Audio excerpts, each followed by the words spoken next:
বিশেষ করে 4টি বই আমরা নতুন আনছি। সেটা হচ্ছে সংস্কৃতি ক্লাস 4-এ, স্পোর্টস ক্লাস 4-এ, ক্লাস 6-এ আমরা লার্নিং উইথ হ্যাপিনেস এবং টিবেট কারিগরি শিক্ষা এটার উপরে আমরা আনছি।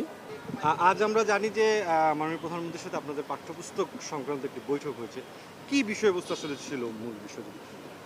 মূলত নতুন বছরের শুরুতেই যেন পাঠ্যপুস্তক যথাসময়ে শিক্ষার্থীদের হাতে যায়।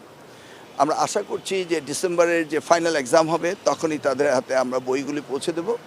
মাননীয় প্রধানমন্ত্রীর নির্দেশ 30শে নভেম্বরের মধ্যেই আমাদেরকে রেডি থাকতে হবে নতুন পাঠ্যপুস্তক নিয়ে। সার্বিকভাবে এখন পর্যন্ত যেই ছাপাখানা থেকে ছাপানো হবে সেই বিষয়গুলো আসলে কতদূর এগিয়ে গেছে? প্রত্যেক বছরই ছাপাখানায় এক ধরনের জটিলতা তৈরি হয়। হ্যাঁ, সেই জটিলগুলো তৈরি হয়, কিন্তু আমরা আগে থেকে অ্যালার্ট যেন এটা না হয়। আমাদের টেন্ডার প্রসিডিং চলছে এবং আমরা work order first week of আগস্টের ভিতরে সব দিয়ে দেবো। Then they will start printing.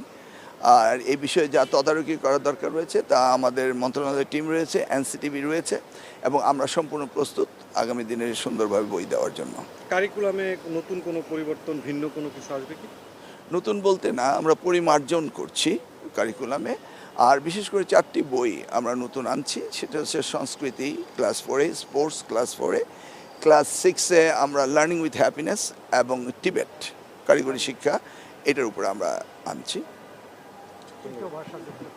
আর একটি তৃতীয় ভাষা আমরা যুক্ত করছি। শিক্ষক নিয়োগের ক্ষেত্রে আসলে তাহলে কি হবে? তৃতীয় ভাষায় যে বিষয়টি যুক্ত হচ্ছে, এটি সরকারের একটি বড় ধরনের পরিকল্পনা। না, it is a big challenge. এই চ্যালেঞ্জ আমাদের মোকাবেলা করতে হবে এবং আমরা এই ভাষার উপরে চ্যাপ্টারও যাচ্ছে আমাদের।